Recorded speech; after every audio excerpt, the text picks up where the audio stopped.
এই সবুজে ঘেরা গ্রাম সাগরদাঁড়ি কপোতাক্ষ নদের শান্ত কোলে 1824 সালে জন্ম নিয়েছিলেন বাংলা সাহিত্যের এক মহাকবি মাইকেল মধুসূদন দত্ত।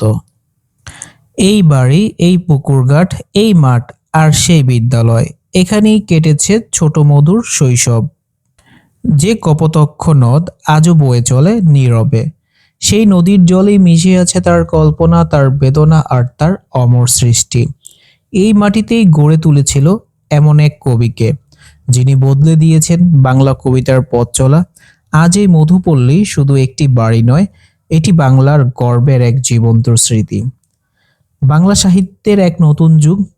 আসুন একবার ঘুরে আসি মধুপল্লীতে, শব্দের জন্মভূমিতে দাঁড়িয়ে কবির কণ্ঠে কণ্ঠ মিলিয়ে বলি, আমি চিরদিন তোমারই গান গাই হে কপোতাক্ষ নদ। আসসালামু আলাইকুম, আল্লাহ হাফেজ।